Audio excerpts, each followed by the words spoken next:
올림픽 역사상 가장 극적인 역전. 2026년 2월 전 세계 스포츠 역사가 단 0.093초에 뒤집혔습니다. 경기가 끝난 뒤 각국 해설진들은 말을 잃었고 세계 최대 스포츠 매체들은 긴급 속보를 쏟아냈습니다. 도대체 무슨 일이 있었던 걸까요? 3위였습니다. 선두와의 격차는 점점 벌어지고 있었고 세계 언론은 이미 대한민국 쇼트트랙의 시대가 끝났다고 선고한 상태였습니다. 그런데 바로 그 순간 8년 동안 서로를 밀어주지 못했던 두 선수가 하나가 됐습니다. 그리고 22살의 막내가 두려움 대신 가속 페달을 밟았습니다. 눈을 한번 깜빡이는 시간의 절반도 안 되는 찰나에 모든 것이 뒤집혔습니다. 지금 바로 그 놀라운 사연을 들어보겠습니다. 이야기를 시작하기 전 대한민국으로 댓글 남겨주세요. 구독과 좋아요는 이야기를 전하는데 큰 힘이 됩니다. 여러분, 충격적인 소식입니다. 2026년 2월 18일 밤 밀라노 아이스 스케이팅 아레나 프레스석에 한 남자가 앉아 있었습니다. 프랑스 파리에서 날아온 베테랑 스포츠 기자 피에르 듀랑. 프랑스 최대 스포츠 일간지 레키프 스포르에서 28년을 일했고 동계 스포츠만 전담으로 취재한 지 16번째 시즌을 맞은 사람입니다. 그런데 그날 밤 그는 경기를 보러 간 게 아니었습니다. 기사를 완성하러 갔습니다. 솔직히 그게 전부였어요. 그의 노트북 화면에는 전날 밤 미리 써둔 기사 초고가 열려 있었습니다. 제목은 이랬습니다. 마르티나 파브리, 밀라노의 얼음 위에서 영웅이 되다. 서론도 이미 완성된 상태였습니다. 이탈리아의 전설적인 쇼트트랙 선수 마르티나 파브리가 홈 관중의 환호 속에 결승선을 통과하는 장면, 눈물을 흘리는 장면, 이탈리아 국기를 두른 채 시상대에 오르는 장면까지. 경기가 시작되기도 전에 기사의 절반이 이미 완성돼 있었어요. 무모하게 들리십니까? 하지만 28년 경력의 기자 눈에는 이미 결과가 보였습니다. 오늘 밤은 누가 봐도 이탈리아의 밤이었으니까요. 경기장 분위기부터 달랐습니다. 아레나 주변을 가득 메운 이탈리아 팬들은 이른 오후부터 삼삼오오 모여들었습니다. 파브리의 얼굴이 그려진 플래카드, 이탈리아 삼색기, 선수 이름을 수놓은 머플러들. 경기장 입구에서 아레나 안으로 이어지는 긴 복도에는 이탈리아 쇼트트랙 역사를 담은 사진들이 가득 걸려 있었는데 그 맨 끝에 파브리의 사진이 있었습니다. 2008년 토리노 주니어 대회에서 처음으로 국제 무대에 섰던 아직 앳된 얼굴의 소녀 사진이었습니다. 그리고 지금 18년이 흐른 뒤 그녀는 다시 이탈리아 땅, 이탈리아 관중 앞에서 마지막 레이스를 준비하고 있었습니다. 파브리는 이번 대회에서 이미 혼성 계주 금메달과 여자 500m 은메달을 목에 걸었습니다. 올림픽 쇼트트랙 역사상 가장 많은 메달을 보유한 선수 통산 12개. 오늘 밤 여자 3000m 계주에서 금메달을 하나 더 추가한다면 그 숫자는 13개가 됩니다. 어떤 나라, 어떤 선수도 넘볼 수 없는 기록이었습니다. 반면 대한민국은 이번 대회 쇼트트랙 개인전 5종목에서 금메달을 단 하나도 따지 못한 상태였습니다. 은메달 하나, 동메달 둘. 종주국이라는 타이틀이 무색한 성적이었습니다. 유럽 매체들은 이미 한국 쇼트트랙의 황혼이라는 표현을 쓰고 있었고 피에르 본인도 사흘 전 칼럼에 비슷한 내용을 쓴 참이었습니다. 경기 2시간 전 그는 동료 기자 마티웨와 커피를 마시며 말했습니다. 오늘 밤 기사는 30분이면 끝날 거야. 마티웨가 피식 웃으며 한마디 덧붙였습니다. 근데 한국은 어떻게 볼 거야? 피에르는 별 생각 없이 대답했습니다. 한국은 오늘 3위도 힘들 거야. 마티웨가 고개를 끄덕이며 커피 잔을 들었습니다. 피에르도 잔을 들었습니다. 28년 경력의 기자 둘이서 경기가 시작되기도 전에 결과를 자축한 셈이었습니다. 지금 돌이켜보면 그 커피가 꽤 쓴맛이었어야 했는데 그때는 왜 그렇게 달게 느껴졌는지 모르겠다고 그는 나중에 회고했습니다. 프레스석으로 돌아오는 길 피에르는 습관처럼 빙판 쪽을 내려다봤습니다. 워밍업을 하는 선수들 사이에서 뭔가 눈에 걸렸습니다. 한국 선수 한 명이었습니다. 다른 선수들과 달리 스케이트 날이 황금빛으로 빛나고 있었거든요. 등번호를 확인했습니다. 이름은 이서윤이었습니다. 피에르는 그 이름을 취재 수첩에 받아 적었습니다. 딱히 이유는 없었습니다. 그냥 뭔가 눈에 걸렸으니까요. 그게 그날 밤 제가 저지른 첫 번째 실수였습니다. 그는 나중에 이렇게 말했습니다. 웃으면서요. 그 황금빛 날이 그날 밤 자신이 28년 동안 공들여 쌓아온 확신을 0.093초 만에 무너뜨리게 될 줄은 그때는 꿈에도 몰랐다고. 피에르 듀랑은 28년 동안 스포츠 기자로 살면서 한 가지 원칙을 지켜왔습니다. 숫자는 거짓말을 하지 않는다. 경기 전날 밤 그는 습관처럼 취재 자료를 정리했습니다. 이미 기사 초고를 써둔 터라 크게 필요한 작업은 아니었습니다. 그냥 오랜 직업적 습관이었습니다. 그런데 한국 쇼트트랙 자료를 열어보는 순간 그는 자신도 모르게 잠깐 멈췄습니다. 외신 헤드라인들이 꽤 날카로웠거든요. 영국 가디언은 이렇게 썼습니다. 쇼트트랙 제국의 황혼이 시작됐는가? 미국의 한 스포츠 전문지는 조금 더 직접적이었습니다. 한국 쇼트트랙 밀라노에서 길을 잃다. 독일 매체는 더 냉정했습니다. 한때 무적이었던 팀의 초라한 현재. 근거 없는 말들이 아니었습니다. 숫자가 말해주고 있었으니까요. 이번 밀라노 올림픽 쇼트트랙 개인전은 총 5종목이었습니다.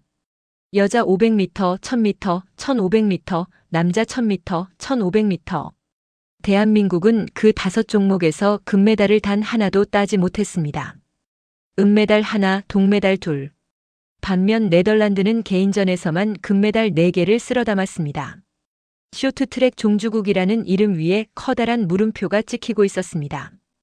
피에르는 자료를 넘기다가 불편한 숫자 하나와 눈이 마주쳤습니다. 여자 3000m 계주.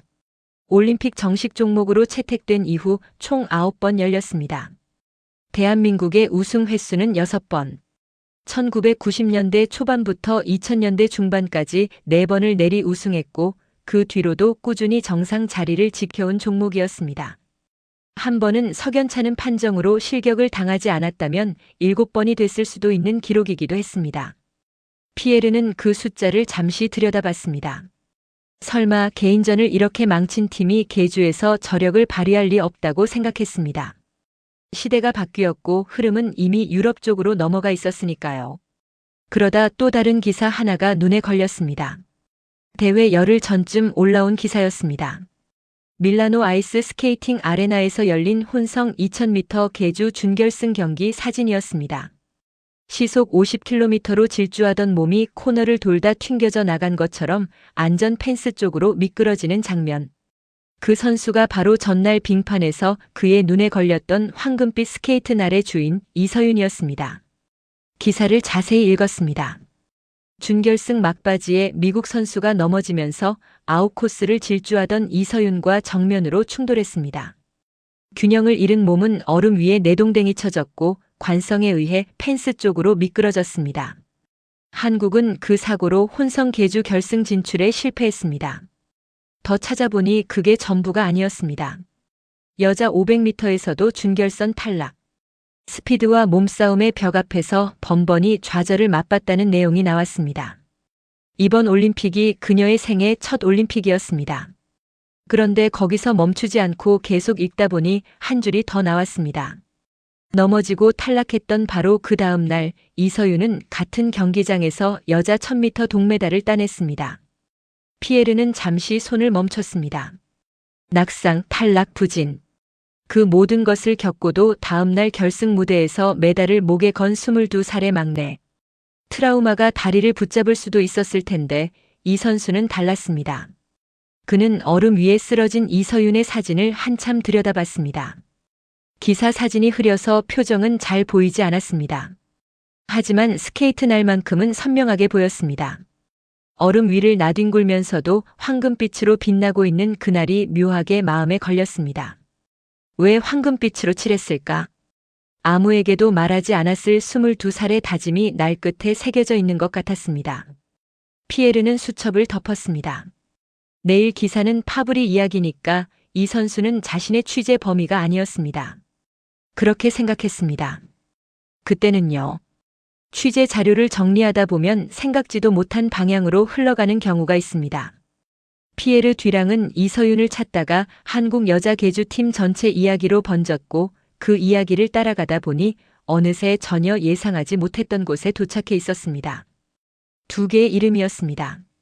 강민서와 오현주. 한국 여자 쇼트트랙을 조금이라도 아는 사람이라면 이 두 선수를 모를 수가 없습니다.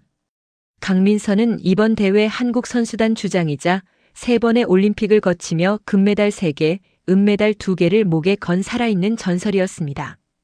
오현주는 평창 올림픽에서 계주 금메달을 함께 만들어낸 베테랑이었고요. 나이는 오현주가 1살 위였지만 두 선수 모두 오랜 시간 한국 대표팀의 중심을 지켜온 에이스였습니다. 국내외 언론이 입을 모아 한국 쇼트트랙의 두 기둥이라 불렀던 선수들입니다. 그런데 그 두 기둥 사이에 깊은 균열이 있었습니다. 평창 올림픽 이후 두 선수 사이에 심각한 불화가 불거졌습니다. 처음에는 팀 내부의 갈등으로 조용히 봉합되는 듯 보였습니다. 그러나 시간이 지날수록 그 균열은 커졌고 결국 공식 조사 요구와 법적 공방으로까지 번졌습니다. 스포츠 전문 매체들은 앞다투어 보도했고 두 선수의 이름은 빙판 위 기록이 아닌 전혀 다른 이유로 세간에 오르내렸습니다. 자세한 내막을 다 파고들 필요는 없었습니다. 중요한 건 그 결과였으니까요. 이후 두 선수는 같은 계주팀에서 뛰면서도 서로 신체 접촉이 없도록 출전 순번을 따로 조정해왔다는 내용이 기사에 나와 있었습니다. 피에르는 그 부분을 읽다가 잠시 멈췄습니다. 쇼트트랙에서 앞 주자가 다음 주자를 힘껏 밀어주는 터치가 얼마나 중요한지 그는 알고 있었습니다. 단순히 바통을 넘기는 행위가 아닙니다. 앞 주자가 쌓아온 속도와 에너지를 한 몸으로 압축해 다음 주자에게 통째로 쏟아붓는 행위입니다. 잘 주고받은 터치 하나가 순위를 뒤바꾸고 엉겁결에 놓친 터치 하나가 금메달을 은메달로 만들기도 합니다. 그 핵심 기술을 두 에이스가 서로에게 쓸 수 없었다는 건 팀 전체의 경쟁력이 그만큼 조용히 갉혀 있었다는 뜻이기도 했습니다. 그 균열의 대가는 분명했습니다. 직전 올림픽에서 오현주가 빠진 한국 여자 계주팀은 네덜란드에 밀려 은메달에 머물렀습니다. 수십 년간 이어온 계주 왕국의 자존심이 무너진 순간이었습니다. 물론 단순히 한 선수의 부재 때문만은 아니었을 겁니다. 하지만 팀 안의 균열이 경기력에 영향을 주지 않았다고 보기도 어려웠습니다. 스포츠 기자 28년을 하다 보면 알게 되는 것들이 있습니다. 팀 스포츠에서 신뢰의 균열은 언제나 가장 결정적인 순간에 가장 크게 드러난다는 것. 그리고 그 8년의 시간 동안 두 선수는 같은 대표팀 유니폼을 입으면서도 서로의 이름을 인터뷰에서 직접 언급하지 않는 사이로 지냈다고 했습니다. 한 팀이지만 한 팀이 아닌 것처럼요. 피에르는 그 부분을 읽으면서 씁쓸했습니다. 스포츠가 주는 감동의 반대편에 이런 장면도 있다는 게요. 태극기를 가슴에 달고 같은 링크를 달리면서도 정작 결정적인 순간에 서로에게 몸을 맡기지 못하는 두 선수. 나라를 위한다는 마음은 같으면서도 그 마음을 하나로 합치지 못했던 세월이었습니다. 그는 수첩을 덮으려다 손을 멈췄습니다. 어딘가에서 이상한 기사 하나가 눈에 걸렸거든요. 밀라노 올림픽 개막을 며칠 앞두고 선수촌에서 찍힌 사진이었습니다. 누군가의 생일 파티 자리, 케이크 앞에 모여있는 선수들, 그리고 그 한가운데 활짝 웃으며 박수를 치고 있는 한 선수의 얼굴. 피에르는 사진 속 이름을 확인했습니다. 강민서였습니다. 사진은 작았습니다. 기사에 첨부된 사진이라 화질도 썩 좋지 않았습니다. 하지만 피에르 듀랑은 그 작은 사진을 한참 동안 들여다봤습니다. 선수촌 식당 한켠에 차려진 소박한 생일 파티 자리. 테이블 위에는 작은 케이크가 놓여 있었고 그 앞에 태극마크가 새겨진 훈련복을 입은 선수들이 옹기종기 모여 있었습니다. 주인공은 오현주였습니다. 밀라노 올림픽 개막을 나흘 앞둔 날 그녀의 생일이었습니다. 그리고 그 한가운데 두 손을 모아 박수를 치며 활짝 웃고 있는 얼굴이 있었습니다. 강민서였습니다. 피에르는 사진을 보는 순간 멈칫했습니다. 8년이라는 시간이 있었습니다. 법적 공방까지 갔던 감정의 무게가 있었고 같은 팀에서 뛰면서도 서로를 직접 밀어주지 못했던 세월이 있었습니다. 그런데 강민서가 먼저 손을 내밀었다고 기사는 전하고 있었습니다. 기사를 더 읽었습니다. 올림픽 개막을 앞두고 강민서가 팀 전체 앞에서 말했다고 했습니다. 국가대표의 일원으로서 팀을 위해 최선을 다하겠다고. 개인적인 상처와 오랜 시간 쌓인 감정을 올림픽 금메달이라는 목표 하나를 위해 내려놓겠다고 그 자리에서 오현주에게 직접 손을 내밀었다는 내용도 있었습니다. 피에르는 잠시 노트북에서 눈을 들었습니다. 어지간한 드라마보다 더 묵직한 장면이었습니다. 누군가는 그냥 화해 사진이라고 볼 수도 있겠지만 기사를 읽고 난 뒤라면 그 사진 뒤에 있는 무게를 알 수 있었습니다. 자존심을 꺾는다는 건 쉬운 일이 아닙니다. 더구나 그 상처가 법정까지 간 사이라면요. 태극기 하나를 위해, 나라를 위해 먼저 고개를 숙인다는 건 보통의 용기로는 할 수 없는 일입니다. 케이크 앞에서 박수를 치는 강민서의 그 웃음이 스포츠 기자 28년 경력의 눈에는 어지간한 금메달보다 더 무겁게 느껴졌습니다. 그러나 피에르는 이내 고개를 저었습니다. 28년을 살아온 기자의 눈이 감동을 거부했습니다. 스포츠 현장에서 오래 굴러온 사람일수록 알게 되는 것이 있습니다. 링크 밖의 화해와 링크 위의 신뢰는 전혀 다른 이야기라는 것을요. 경기가 시작되면 몸이 먼저 반응하고 몸은 감정의 기억을 오래 붙들고 있습니다. 결정적인 순간에 묵은 감정이 균열로 드러나는 장면을 그는 몇 번이나 목격했습니다. 악수 한 번으로 8년이 지워지지는 않습니다. 웃는 사진 한 장이 빙판 위의 신뢰를 보장하지는 않습니다. 쇼트트랙 계주에서 동료의 등을 미는 그 순간은 이성이 아니라 몸이 반응하는 순간입니다. 머리로는 용서했어도 몸이 기억하는 감정은 다를 수 있습니다. 주저함 없이 전력을 다해 밀어줄 수 있는지는 결국 빙판 위에서만 알 수 있는 것이었습니다. 피에르는 수첩을 덮으며 생각했습니다. 어쨌든 오늘 밤의 주인공은 마르티나 파브리니까. 한국의 드라마는 내가 쓸 기사가 아니었습니다. 기사 초고는 이미 써져 있었고 오늘 밤은 그 빈칸에 숫자만 채워 넣으면 그만이었습니다. 그렇게 생각하며 노트북을 열었습니다. 화면에는 어제 써둔 제목이 그대로 빛나고 있었습니다. 마르티나 파브리, 밀라노의 얼음 위에서 영웅이 되다. 완벽한 제목이라고 생각했습니다. 경기 시작까지 아직 2시간이 남아 있었습니다. 2026년 2월 18일 저녁 8시. 밀라노 아이스 스케이팅 아레나의 문이 열리자마자 관중들이 물밀듯 쏟아져 들어왔습니다. 피에르 듀랑은 프레스석에서 그 광경을 내려다보고 있었습니다. 취재를 시작한 지 28년이 됐지만 홈 관중의 열기라는 건 언제 봐도 압도적이었습니다. 특히 오늘 밤 같은 날은요.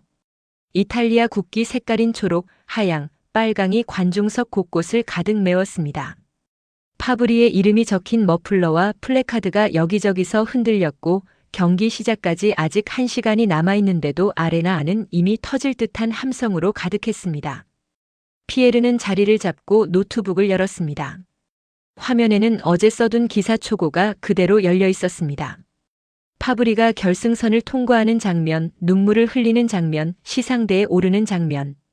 경기 전에 미리 써둔 그 문장들을 다시 한번 읽으며 속으로 고개를 끄덕였습니다.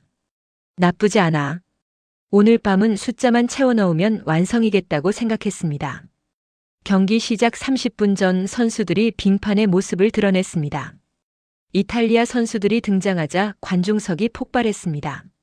수만 명의 함성이 한꺼번에 터져 나오는 소리는 경기장 천장을 울릴 정도였습니다.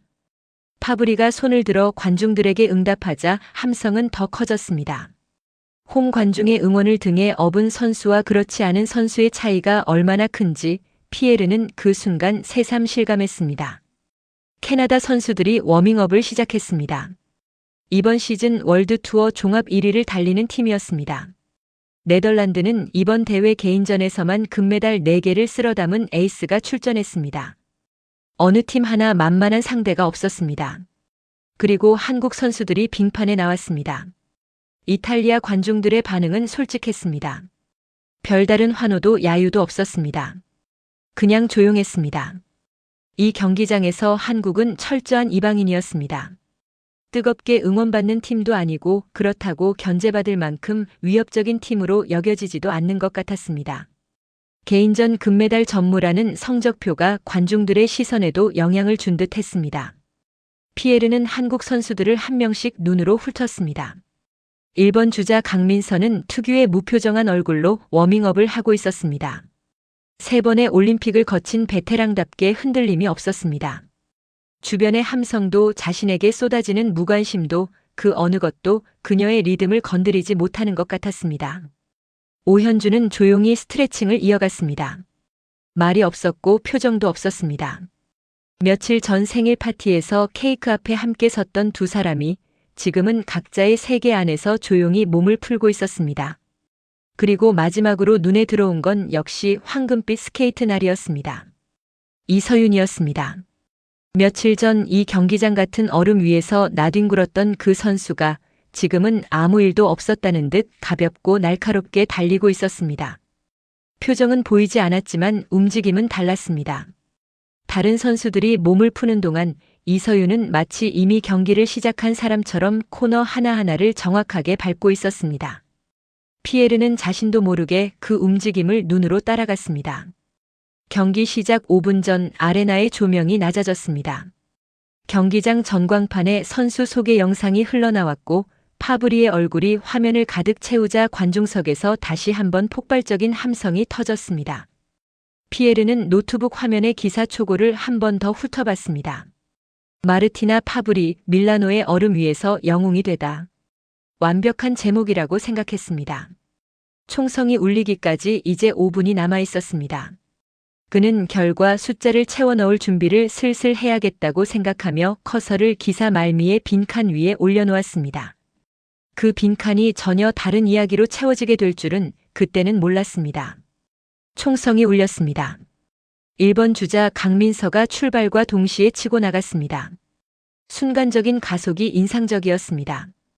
코너를 돌아나가는 동작이 물 흐르듯 자연스러웠고 상체의 흔들림이 거의 없었습니다. 피에르 듀랑은 28년간 동계 스포츠를 취재하면서 수많은 스케이터를 봐왔습니다. 그런데 강민서의 움직임에는 뭔가 달랐습니다. 힘을 쓰는 게 아니라 얼음을 읽는다는 느낌이랄까요. 선두를 잡은 한국의 출발은 교과서적으로 안정적이었습니다. 하지만 그 안정은 오래가지 않았습니다. 캐나다가 파고들었습니다. 이번 시즌 월드투어 종합 1위를 달리는 팀답게 초반부터 공격적이었습니다. 속도보다 포지션 싸움에서 먼저 우위를 점하려는 전략이었습니다. 한국이 2위로 밀려났습니다. 그리고 20바퀴를 남긴 시점 네덜란드의 에이스가 날카로운 인코스 추월로 치고 들어왔습니다. 한국이 3위로 내려앉았습니다. 피에르는 그 장면에서 자연스럽게 노트에 펜을 가져갔습니다. 예상대로 흘러가고 있었으니까요. 오른쪽 중계석이 눈에 들어왔습니다. 외국 해설진 2명이 동시에 몸을 앞으로 기울이며 빠르게 뭔가를 얘기하고 있었습니다. 말은 들리지 않았지만 표정은 읽혔습니다. 고개를 젓는 동작, 손을 펼쳐 보이는 제스처. 이건 힘들어 보인다는 얼굴이었습니다. 관중석도 분위기가 달라지기 시작했습니다. 이탈리아 팬들이 서서히 들끓기 시작했습니다. 파브리가 마지막 주자로 등장할 순간을 기다리는 흥분이었습니다. 여기저기서 파브리의 이름이 터져나왔고 구석구석 이탈리아 국기가 흔들렸습니다. 3위 한국에는 아무도 시선을 주지 않았습니다. 피에르는 노트북 화면에 기사 초고를 열었습니다. 결과 숫자를 채워 넣을 준비를 슬슬 해야겠다고 생각했거든요. 그런데 바로 그 순간이었습니다. 16바퀴를 남겨두고 2위로 달리던 네덜란드 선수가 코너를 돌다 중심을 잃었습니다. 균형이 무너진 몸이 얼음 위로 쓰러지면서 한국 선수 쪽으로 미끄러져 들어왔습니다. 아레나 전체가 순간 숨을 멈췄습니다. 충돌이 일어나기 직전처럼 보였습니다. 하지만 한국은 피했습니다. 찰나의 반응이었습니다. 강민서가 몸을 틀며 간신히 충돌을 피해냈습니다. 넘어지지는 않았습니다. 하지만 그 과정에서 속도가 죽었고 선두와의 격차는 더 벌어졌습니다. 네덜란드는 레이스에서 이탈했습니다. 이제 남은 건 캐나다, 이탈리아, 그리고 3위로 처진 한국이었습니다. 피에르는 다시 기사 초고로 눈을 돌렸습니다.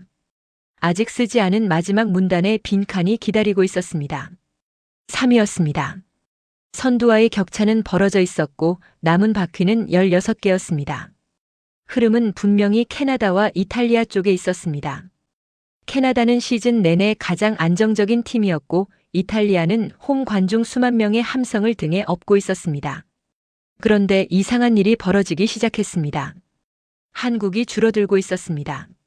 처음엔 눈이 착각하는 줄 알았습니다. 격차가 워낙 천천히 좁혀지고 있었거든요. 드라마틱하게 치고 올라오는 게 아니었습니다. 소리도 없었고 눈에 확 띄는 동작도 없었습니다. 그냥 조용히, 아주 조용히 한 바퀴 돌 때마다 조금씩 앞 선수와의 간격이 줄어들고 있었습니다. 마치 얼음 위에 포식자가 먹잇감과의 거리를 소리 없이 좁혀가는 것처럼요. 피에르는 펜을 내려놓고 빙판에 집중하기 시작했습니다. 강민서가 달리고 있었습니다. 3위 자리에서 앞선 두 팀을 눈으로 쫓으며 리듬을 유지하고 있었습니다. 표정은 보이지 않았지만 움직임에는 흔들림이 없었습니다. 코너를 돌 때마다 상체가 낮게 눌리며 최대한의 추진력을 만들어내고 있었습니다. 힘을 아끼는 게 아니라 정확하게 쓰고 있다는 느낌이었습니다. 3번의 올림픽을 거친 베테랑만이 가질 수 있는 경기 운영이었습니다. 10바퀴를 남긴 시점 격차가 확연히 줄어들어 있었습니다. 피에르는 그제야 노트북에서 손을 완전히 뗐습니다. 기사초고 창을 최소화했습니다. 경기에 집중해야 할 것 같다는 직감이 들었거든요. 관중석의 이탈리아 팬들도 뭔가 달라진 걸 느끼는 것 같았습니다. 파브리를 향한 환호 속에 묘한 긴장감이 섞이기 시작했습니다. 5바퀴가 남았습니다. 세 팀이 바짝 붙어 달리기 시작했습니다. 피에르는 자리에서 몸을 조금 앞으로 기울였습니다. 그리고 4바퀴를 남긴 그 순간이었습니다. 오현주가 강민서의 등을 밀었습니다. 피에르는 프레스석에서 그 장면을 정확히 목격했습니다. 큰 키에서 뿜어져 나오는 힘이 강민서의 등에 실리는 순간 강민서의 몸이 전혀 다른 속도로 얼음을 박차고 나갔습니다. 마치 멈춰있던 스프링이 한꺼번에 풀리는 것처럼요. 캐나다를 제치고 2위로 치고 올라서는 데 걸린 시간이 심장이 2번 뛸 만큼도 되지 않았습니다. 피에르는 그 순간 취재 수첩을 쥐고 있다는 사실을 잊었습니다. 머뭇거림이 없었습니다. 주저함도 없었습니다.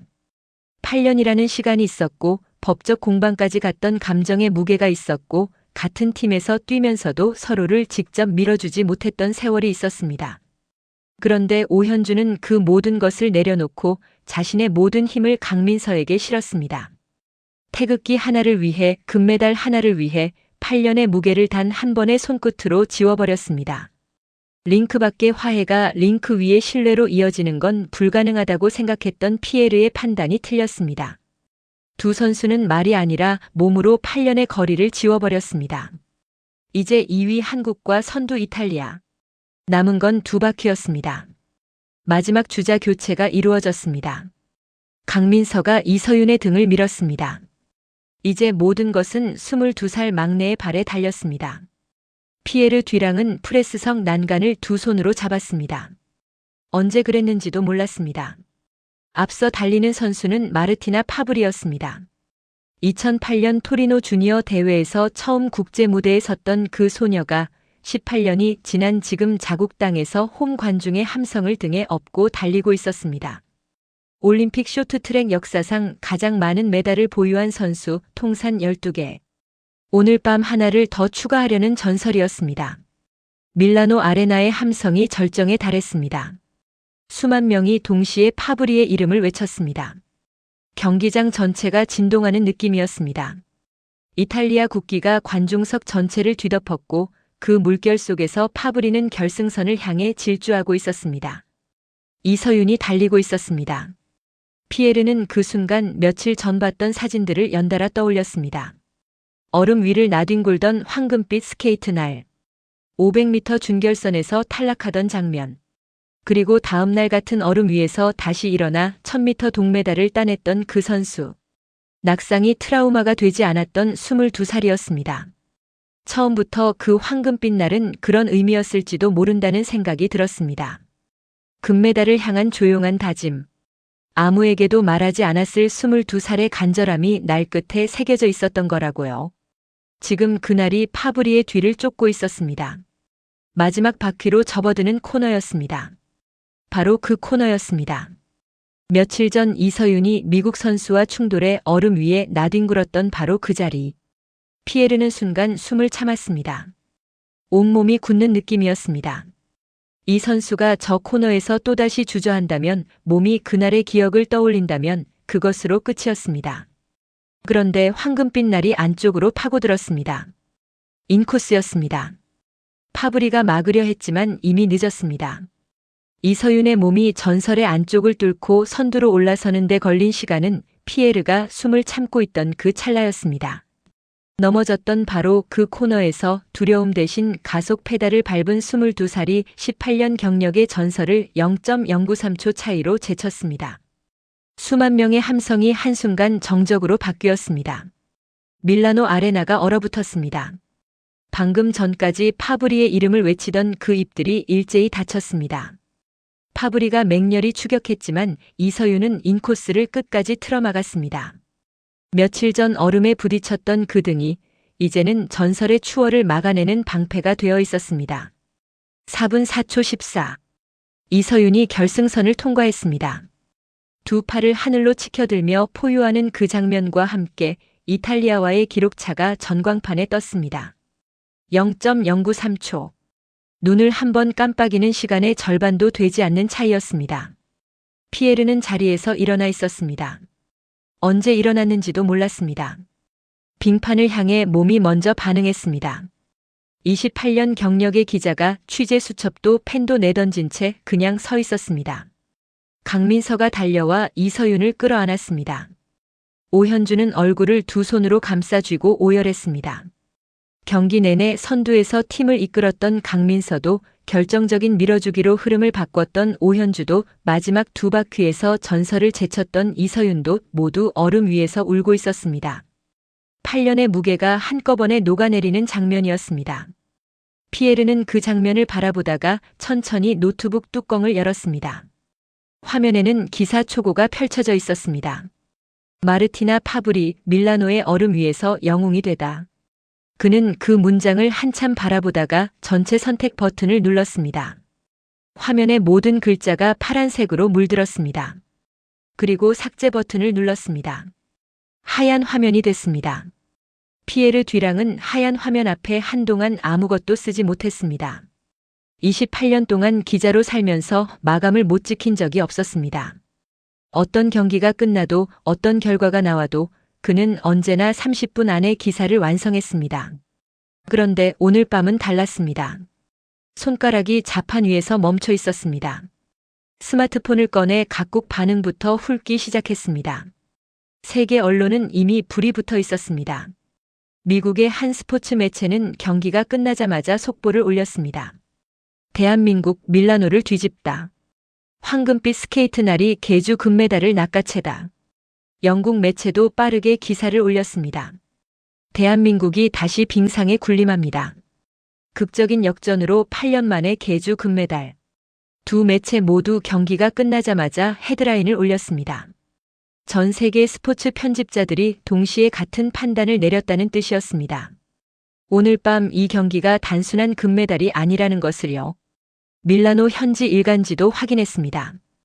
홈팀이 은메달에 그쳤음에도 논조는 예상보다 차분했습니다. 이탈리아 빙판 위에서 한국이 역사를 썼다는 표현을 쓰면서 파브리의 마지막 레이스가 패배로 끝났지만 그 자체로 이미 전설이었다고 마무리했습니다. 지는 방식조차 품위 있게 쓴 기사였습니다. 이탈리아다운 문장이었습니다. 일본 반응도 확인했습니다. 흥미로운 기사 하나가 눈에 들어왔습니다. 일본 대표 선수 한 명이 경기가 끝난 뒤에도 경기장을 떠나지 않고 한국 여자 계주 영상을 반복해서 보며 메모를 했다는 내용이었습니다. 기자가 이유를 묻자 그 선수는 이렇게 답했다고 합니다. 배울 게 있으면 배워야죠. 피에르는 그 문장을 수첩에 받아 적었습니다. 빙판 위 경쟁국 선수가 경기가 끝난 뒤에도 자리를 떠나지 못하고 공부를 한다. 이것만큼 한 팀의 수준을 설명하는 장면이 또 있을까요? 그는 다시 하얀 화면을 바라봤습니다. 그리고 천천히 타이핑을 시작했습니다. 오늘 이 경기를 어떻게 설명해야 할까 생각했습니다. 단순한 역전 드라마로 쓸 수도 있었습니다. 8년 만에 금메달 탈환으로 쓸 수도 있었습니다. 0.093초의 기적으로 쓸 수도 있었습니다. 하지만 그 어떤 표현도 오늘 밤 자신이 목격한 것을 온전히 담아내지 못하는 것 같았습니다. 피에르는 경기 내내 봐왔던 장면들을 하나씩 떠올렸습니다. 충돌 위기를 피하고도 흔들리지 않았던 강민서의 눈빛, 8년의 앙금을 내려놓고 온 힘을 담아 동료의 등을 밀었던 오현주의 손, 넘어졌던 바로 그 코너에서 두려움 대신 가속 페달을 밟았던 22살의 황금빛 스케이트 날, 그리고 이 팀이 서 있는 자리, 수십 년의 올림픽 역사에서 쌓아온 7번의 우승. 의심받고 흔들리고 때로는 넘어지면서도 결국 돌아오는 팀. 그는 새 제목을 입력했습니다. 대한민국은 언제나 돌아온다. 기사를 마무리하며 마지막 문장을 이렇게 썼습니다. 스포츠에는 가끔 숫자로 설명되지 않는 장면이 있다. 오늘 밤 밀라노 아이스 스케이팅 아레나에서 나는 그런 장면을 봤다. 대한민국 여자 쇼트트랙은 오늘 금메달을 딴 게 아니었다. 그들은 그냥 돌아온 것이었다. 전송 버튼을 눌렀습니다. 시각은 자정이 넘어 있었습니다. 텅 빈 경기장에는 청소부들이 얼음 위를 정리하고 있었습니다. 피에르는 가방을 챙기며 마지막으로 빙판을 내려다봤습니다. 조명이 꺼진 얼음 위는 조용했습니다. 몇 시간 전 수만 명의 함성이 울려 퍼지던 그 얼음이 지금은 아무 일도 없었다는 듯 차갑게 빛나고 있었습니다. 그는 혼자 중얼거렸습니다. 나는 오늘 밤 파브리의 기사를 쓰러 이 경기장에 왔다. 그런데 내가 목격한 건 전혀 다른 이야기였다. 28년 동안 전 세계 스포츠 현장을 누비면서 나는 수많은 팀을 봤다. 강한 팀, 빠른 팀, 화려한 팀. 하지만 오늘 밤 내가 본 건 그런 팀이 아니었다. 상처를 안고도 태극기 하나를 위해 8년의 감정을 내려놓는 팀. 넘어진 자리에서 다시 가속 페달을 밟는 팀. 세상이 황혼이라 부를 때 조용히, 아주 조용히 다시 일어서는 팀. 그는 빙판을 바라보며 마지막으로 한마디를 덧붙였습니다. 다음 올림픽에도 저 얼음 위에 저 팀이 서 있겠지. 지금까지 전해드린 이야기는 프랑스 출신 베테랑 기자 피에르 듀랑이 밀라노 올림픽 현장에서 직접 목격하고 고백한 이야기였습니다. 세계가 한국 쇼트트랙의 시대가 끝났다고 말할 때 대한민국은 0.093초로 대답했습니다. 8년의 상처를 태극기 하나로 봉합한 두 선수가 있었고 넘어진 자리에서 다시 일어선 22살의 막내가 있었습니다. 외국인 기자의 눈에도 그것은 단순한 금메달이 아니었습니다. 그것은 대한민국이 무엇으로 만들어진 나라인지를 온 세계에 보여준 장면이었습니다. 대한민국 선수단, 그리고 오늘도 묵묵히 자신의 자리에서 최선을 다하고 계신 모든 대한민국 국민 여러분을 진심으로 응원합니다. 이 영상이 감동이 되셨다면 구독과 좋아요 부탁드립니다. 여러분의 작은 응원이 이런 이야기를 계속 찾아서 전해드리는 큰 힘이 됩니다. 지금까지 감동훈이었습니다.